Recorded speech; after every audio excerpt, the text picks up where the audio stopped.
को लेकर देखिए, हम सब लोग प्रत्येक वर्ष इस अष्ट शहीदों की धरती, बहादुरों की धरती मोहम्मदाबाद आते हैं, उनको नमन करते हैं।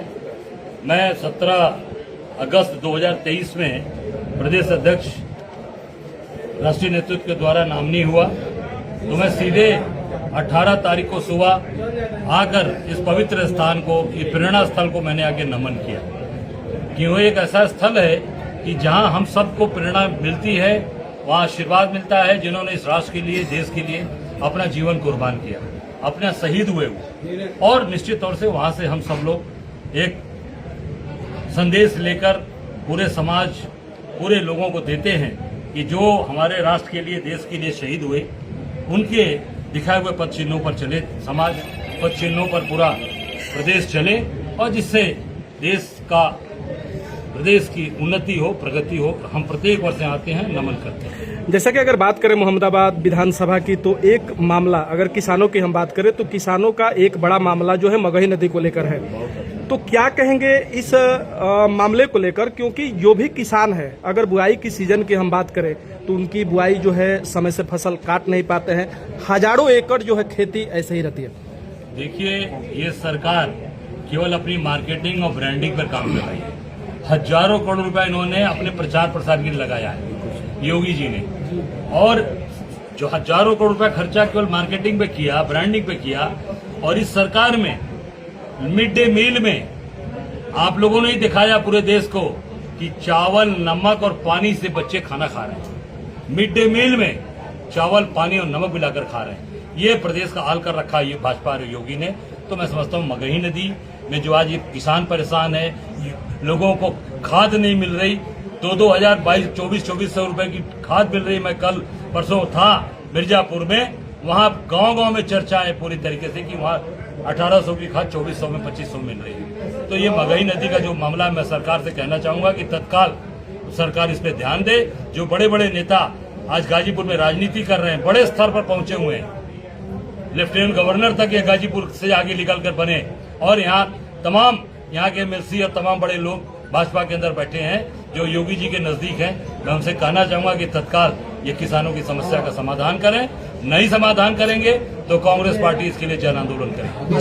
जैसा कि आप जिन शहीदों के कार्यक्रम में आज यहाँ आए थे, इनकी शहादत की गाथा को राज्य के शैक्षणिक पाठ्यक्रम में प्रमुखता से शामिल कराने के लिए कांग्रेस क्या कुछ करने वाली है? देखिए, कांग्रेस ने पूरी तरीके से शहीदों का सम्मान किया।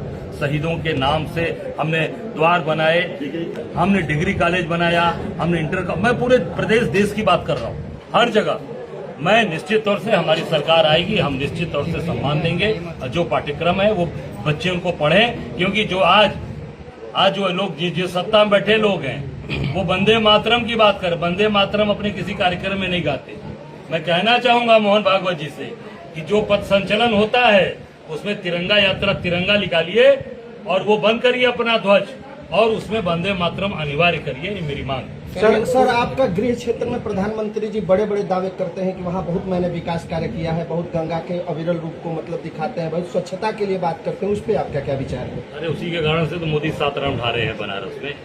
सर, वही झूठ बोले, जनता ने हरा दिया। अभी देखना, अभी 27 में उनके प्रधानमंत्री रहते, बनारस की 8 सीट हारी। सर, जैसा कि मैं बात करूं अगर मोहम्मदाबाद विधानसभा की, तो जो मगही नदी का पानी, अगर जहां पर जिस स्थल पर आप गए थे शहीदों को नमन करने के लिए, तो वहां पर जो मगही नदी के पानी का जो जितना गटर है मोहम्मदाबाद का, तो मगही नदी में गिराया जा रहा है। इस पर आपका क्या कहना है? मेरा कहना यही भैया कि जो मगही की समस्या है, सरकार तत्काल उसका समाधान करे, किसानों की मदद करे। क्योंकि किसान वैसे भी एमएसपी न बढ़ने के कारण बिजली का बिल अनाप शनाप बढ़ा दिया गया, स्मार्ट मीटर लगा दिया गया, खाद पूरी तरीके से ब्लैक किया जा रहा है। इन सब से किसान परेशान हो गया, टूट चुका है। किसान की मदद करें और मगही नदी की समस्या का समाधान करें। नहीं सरकार करेगी तो कांग्रेस पार्टी किसानों के साथ खड़ी और लड़ाई लड़ेगी। सर, अभी कुछ दिन पहले स्वतंत्र देव सिंह आए थे, भारतीय जनता पार्टी के जो मंत्री भी हैं, उन्होंने आश्वासन दिया था इस सीट को लेके। और कल जैसे कि समाजवादी पार्टी के जो सांसद है बढ़िया, उनसे भी मंदों की बात हुई थी, उन्होंने सिर्फ आश्वासन नहीं मिलता है, काम धरातल पे नहीं हो रहा है। देखिए, मंत्री, यहाँ पर कोई मंत्री में दम नहीं है। मंत्री केवल दलाली कर रहे हैं, झूठ बोलते हैं और लोगों को केवल भ्रमित करते हैं। सारा का सारा काम ये गुजरात की जो कंपनी है वो करती है, ये पूरी सरकार गुजरात की कंपनियों के द्वारा चलाई जा रही है। ये उसके सीईओ बैठे हुए हैं, अलग अलग बैठा रखा है मोदी जी ने, और सारा काम संचालित गुजरात की कंपनी करती है। ये लोग केवल झूठा आश्वासन देते हैं और लोगों को बेवकूफ बनाने का काम। पिछले हफ्ते जो है करिंदीपुर थाना क्षेत्र के अंतर्गत एक घटना घटी, आपके संज्ञान में होगा। आप वहां पर पीड़ित परिवार से मिलने वाले भी हैं, तो इस घटना को आप कैसे देखते हैं? पूरी तरीके से वो अत्याचार अन्याय है। वो जहाँ तक मेरी जानकारी है कि हत्या है वो, और उसका स्वरूप दुर्घटना दिया जा रहा है। उसे पुलिस प्रशासन मिला है, पुलिस प्रशासन मिलकर वो सारी घटना का जो है अंजाम हुआ है। निश्चित हम लोग जा रहे हैं और उसको पूरी तरीके से खोलेंगे, एक्सपोज करेंगे। सर, भाजपा सरकार कहती है कि कांग्रेस मतलब लंबे समय से सत्ता में रही, लेकिन कुछ उन्होंने विकास नहीं किया, इस पे आप क्या कहेंगे? आप ये बताइए, गाजीपुर में जो भी विकास हुआ है, जितने भी विकास कार्य हुए, चाहे वो गाजीपुर का पुल बना हो, अब्दुल हमीद सेतु बना हो, चाहे नंदगंज की चीनी मिल बनी हो, बहादुरगंज की बनी हो, आप उठा कटाई मिल बनी हो, आप बताइए जितने भी काम हुए हैं, जितने विकास हुए हैं कांग्रेस के समय, बीजेपी के समय का एक विकास आपको मालूम है? मैं आपसे सवाल कर रहा हूँ, आप वरिष्ठ पत्रकार हैं, कि बीजेपी ने कारखाना लगवाया है यहाँ पे, एक फैक्ट्री लगवाई, सब बंद कर दिया, बेच दिया, कांग्रेस का बंद कर दिया। लेकिन कांग्रेस, भारतीय जनता पार्टी कह रही है कि हम डंके की चोट पर जो है विकास किए हैं। आप नाम बताइए ना, एक कारखाने का नाम बता दीजिए, मैं आपसे पूछता हूँ, मेरा सवाल है। मैंने तो नाम गिनवा दिया कि भाई ये कारखाने हमने बनवाए थे।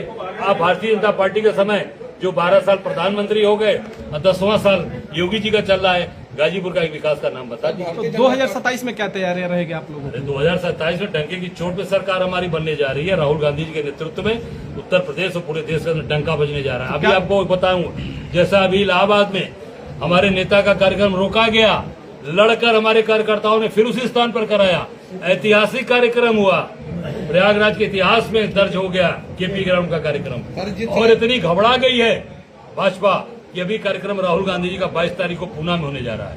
वहां पर 18 अगस्त से लेकर 31 अगस्त तक उन्होंने 144 धारा लगा दिया कि 5 आदमी से ज्यादा वहां इकट्ठा नहीं हो सकता। ये राहुल गांधी से घबरा गई है। राहुल गांधी की लोकप्रियता आम जन में, गरीब आदमी, साधारण आदमी, किसान, नौजवान, बच्चे, हर व्यक्ति के अंदर बढ़ गई है। और आने वाला 27 कांग्रेस का। सर, इसका मतलब राहुल गांधी की बढ़ती लोकप्रियता को देख के भारतीय जनता पार्टी बैकफुट में नजर आ रही है। आप देख लीजिए ना भैया कि जो क्यों रोका। पहले आप देखिए 3 कार्यक्रम हो चुके राहुल जी के। पहला कोटा राजस्थान में हुआ, वहां भी यही दिक्कतें डाली गई। देहरादून में हुआ, वहां पर दिक्कतें नहीं डाली गई। वहां तो इतना परेशान किया गया कि पहले जिस मैदान में राहुल जी का कार्यक्रम होना था उस मैदान का कार्यक्रम निरस्त किया, और वहां पर एक सिंगर जैस्मिन को वो मैदान दिया गया।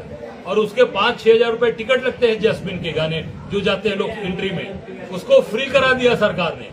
उसके बाद भी जैस्मिन का कार्यक्रम फ्लॉप हुआ, राहुल गांधी का सफल हुआ। उसी प्रकार संगम नगरी, शहीदों की धरती और क्रांतिकारियों की धरती, वहां पर भी जहां केपी ट्रस्ट के मैदान में हमको मिला था 30 तारीख को, उसको भी 5 तारीख को सरकार ने दबाव डालकर निरस्त और जिस तरह से पर लड़े हम लोग, लड़कर फिर उसी स्थान पर कराया, उसी समय कराया। और वही हाल अभी पूना के अंदर करने जा रहे हैं। ये 18 तारीख से लेकर 31 तारीख तक वहां निषेधाज्ञा लागू कर दी गई, जहां 5 आदमी से ज्यादा नहीं खड़ा होगा। इससे साबित हो गया कि राहुल गांधी से पूरी भारतीय जनता पार्टी, और ये साबित हो गया पार्लियामेंट में, जहां देश का प्रधानमंत्री, गृह मंत्री जवाब देने नहीं आया और भागा रहा वहां। पूर्वांचल के बाढ़ साथ बच्चों के साथ संघर्ष कर रहे हैं। हर जगह कांग्रेस पार्टी का बब्बर शेर खड़ा है और निश्चित तौर से उनके लिए हम लड़ाई लड़ेंगे। पेपर लीक के मामले को बहुत गहनता से उठाया गया, जिसमें आपकी सरकार लोगों को, जो युवा वर्ग है, उसको क्या आश्वासन देना चाहती है? हमारी पार्टी सरकार में नहीं है, पार्टी है। हम नौजवानों के साथ खड़े हैं। राहुल जी पूरी ताकत के साथ नौजवानों के सर, लिए एक सवाल है सर, जिस तरह भारतीय जनता पार्टी उत्तर प्रदेश में सुशासन की बात करती है, उस पर आपका क्या कहना है? अरे सुशासन कहाँ है भैया? अभी आप देखिए, एक आईपीएस की मां को मार दिया गया, अफसोस मिश्रा आईपीएस, अम्बेडकर नगर। मैं कल वहां जाऊंगा, उनकी मां को मार दिया गया और गलत बयान दिला रहे हैं कि हार्ट अटैक हो गया। आप देख सकते हैं 3 साल की बच्ची जौनपुर में, उसके साथ रेप होता है। 4 साल की बच्ची के साथ रेप होता है गाजियाबाद में। और अभी घटना जो घट रही है चारों पूरे प्रदेश के अंदर, आप देख सकते हैं गोरखपुर में तलवार से काट काट कर हत्या कर दी गई, तलवार से। योगी जी के गृह जनपद में पंडित जी को, शिव कुमार तिवारी जी को तलवार काट डाला गया। मैं गया था उनके दरवाजे।